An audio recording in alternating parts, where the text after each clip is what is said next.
নবনির্বাচিত মার্কিন president Donald Trump ২০ জানুয়ারি শপথ গ্রহণ করতে যাচ্ছেন। এদিকে আমেরিকার লাস ভেগাসে তার হোটেল ট্রাম্প ইন্টারন্যাশনালের সামনে একটি গাড়িতে বিস্ফোরণ ঘটানো হয়েছে। সেই গাড়িটি ট্রাম্পের ঘনিষ্ঠ মিত্র ইলন মাস্কের প্রতিষ্ঠান টেসলার একটি সাইবার ট্রাক। এ ঘটনার সঙ্গে ট্রাম্প বা মাস্কের কোনো সংযোগ আছে কিনা খতিয়ে দেখছে পুলিশ।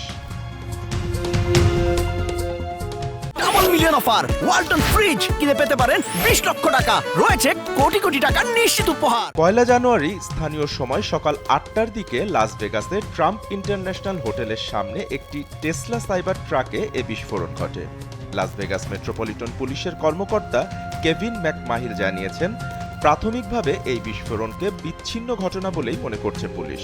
তবে ১ তারিখ সকালের নিউ অরল্যান্সের হামলার সঙ্গে লাস ভেগাসের বিস্ফোরণের কোনো যোগসূত্র থাকার সম্ভাবনা পুরোপুরি উড়িয়ে দেওয়া যাচ্ছে না।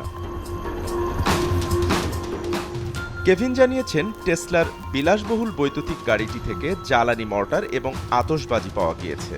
ওই বাজি থেকেও গাড়িতে বিস্ফোরণ হয়ে থাকতে পারে। ঘটনার পরেই সরব হয়েছেন টেসলার কর্ণধার ইলন মাস্ক।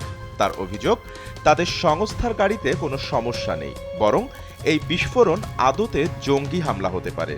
এ দুর্ঘটনায় গাড়ির চালক নিহত এবং গুরুতর আহত হয়েছেন আরও ৭ জন। বাপ্পি খান, এসএ টিভি ডিজিটাল।